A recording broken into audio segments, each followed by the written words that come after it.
So today it's the winter solstice, and so I wanted to talk about seasons and why we celebrate the turning of the year, and because it seems to be something that's in all different religions and cultures, and sometimes I see a lot of pagans and herbalists focusing on the seasons and I just kind of wonder why sometimes people are mentioning it so much. It just seems to be kind of part of the culture. And I wanted to share what my experience has been around that and why it seems important to me. Um, so, the way that I first got into this stuff, well, I mean, like so many of these interests, they were already pre existing.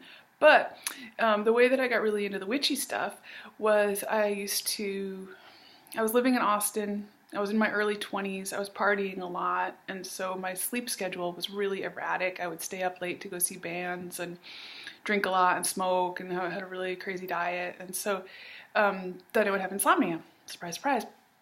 And so I wanted to do something natural for it. And so I went to the health food store and they told me to try valerian tincture.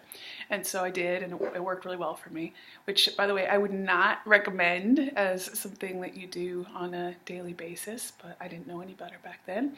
And so I was taking valerian tincture pretty much every night in order to knock myself out so I could sleep pretty much.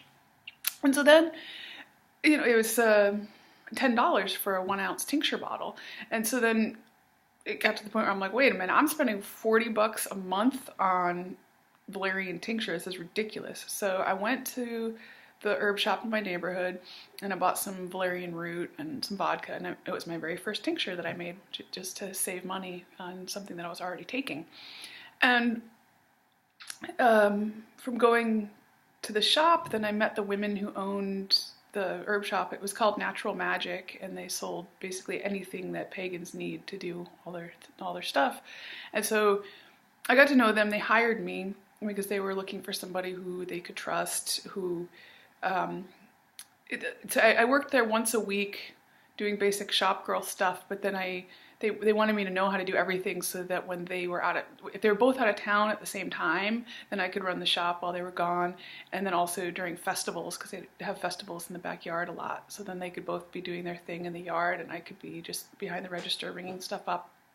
So they really wanted me to learn everything. I worked there for many years, and they let me go to all their classes for free so that I would know what all the products were and how to sell them and how to talk to people about all this stuff.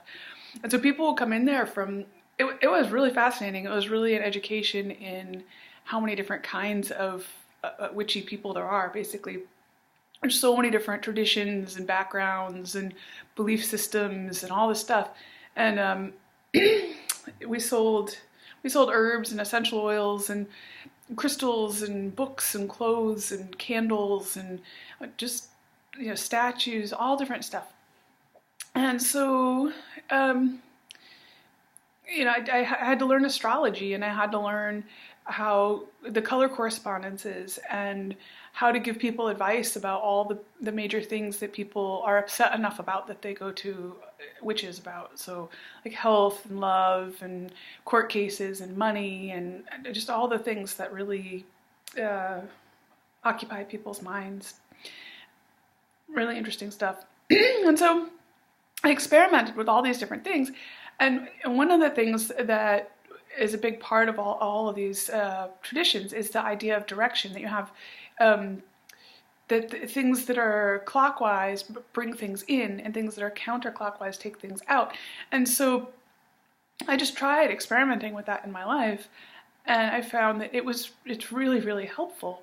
It's just in a completely practical way. So I was remodeling my house in Austin, and one of the things I was doing was painting. And so what I would do is, as I was cleaning the room to prepare for painting, I would do everything counterclockwise. So that would be like, sweep it and scrub it and sand everything that needed to get sanded and all that kind of stuff. And then as I was bringing things in, I would do it clockwise. So that would be like filling the nail holes, and then the primer and then the paint, and everything is just so much more orderly that way. You know exactly where you are in the process, and you have a default assumption of what order you're going to do things in. So it's just really handy, and it made everything just feel clearer. I really liked it. And so that, and because I had such success with that as something to incorporate into my life, I started trying to focus on the moon phases and where the sun is and all that. And in Austin, it's a little weird because the seasons, you basically have 3 or 4 months where it's really, really, really hot in the summer. And then the rest of the year is completely unpredictable weather. It could be, like I've been in the garden in shorts and a t-shirt on Christmas Day. And then, but you know, sometimes it'll be freezing, so you just don't know. But you don't have this the clear sense of the seasons. And now living in Germany, it's been really cool because winter feels like winter, summer feels like summer, autumn and spring are nice and long. In Austin, sometimes you feel like autumn and spring can last for 3 days, and then you've completely transitioned to the different kind of weather. So it's been really cool to experience now 3 times around the year how it is to have these really distinct seasons. And there are a lot of traditions associated with them besides, of course, you know, solstices and equinoxes. I really like the moon phases and the solstices and equinoxes as things to observe and celebrate because of the fact that they're universal, that everybody on the entire planet, regardless of their culture or language, or whether it's 10,000 years ago or whether it's now, can observe the changing of the moon, the phases of the moon. And so I feel when I observe it, it connects me to the natural world, but it also connects me to all the other people and probably many other species as well who notice it. So that's cool. The equinoxes and solstices are a little bit harder to observe, but people have done it in many different cultures all over the world throughout time, and so it makes me feel connected to them. So that's cool. I like that. But then something that's really gotten deeper for me since being in Germany and having these much more distinct seasons is I think that so many of the problems in our world stem from this constant desire and inability to be satisfied. It's part of our brain chemistry. It's part of how we work, right? This, like, you know, I want food, eat food. I want this, do that. I want to do it. I want to do it. And the more that I don't know a lot about brain chemistry, but I do know a little. I just think that's a dopamine cycle, right? That's this addictive cycle. And with so many things, it just doesn't, when you have that sort of dopamine drive, it doesn't actually satisfy. I think when I used to smoke cigarettes and party a lot, I remember having times where I would think I want a cigarette and then realize I already had one in my hand.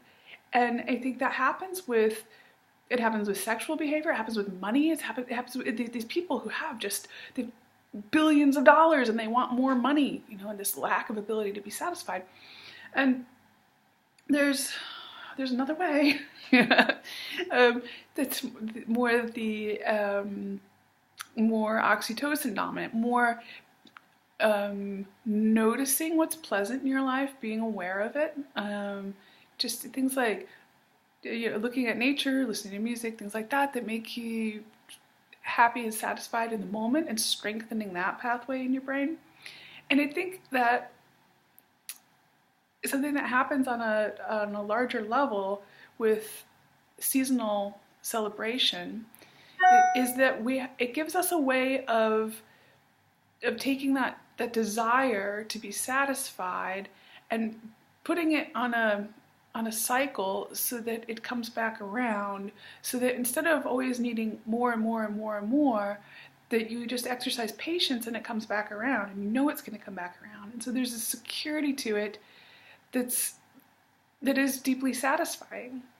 And I've really noticed that I notice it's a big difference in what it's like to live in the United States versus what it's like to live in Germany, is that in the United States you tend to be able to get most things all the time. Like if you like some particular cookies or cake or something like that, or even tropical fruit, if you have, you know, even produce, you can get it all the time. And so then it's easier to get in this more, never satisfied trajectory.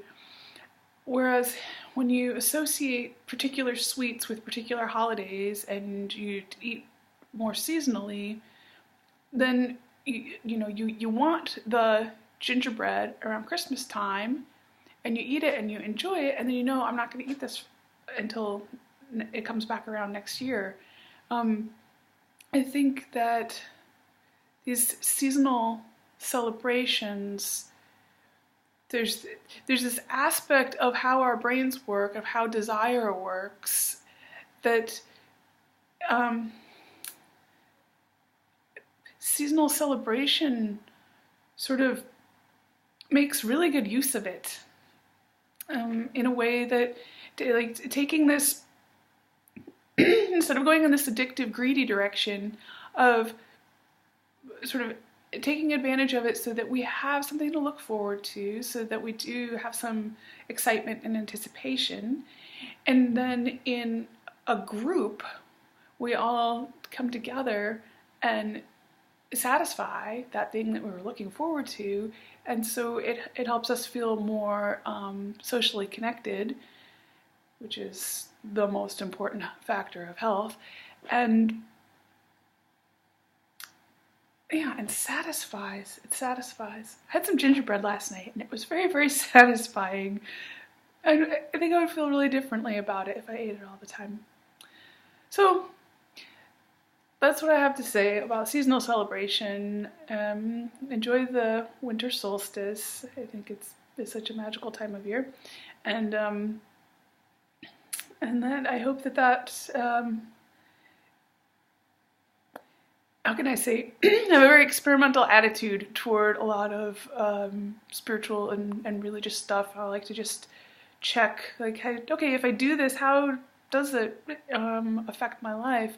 And so I guess my message in this video is to say that I have noticed that participating in seasonal celebration has definitely changed my life for the better, in that it has allowed me to feel more satisfied and connected. All right, bright blessings on you.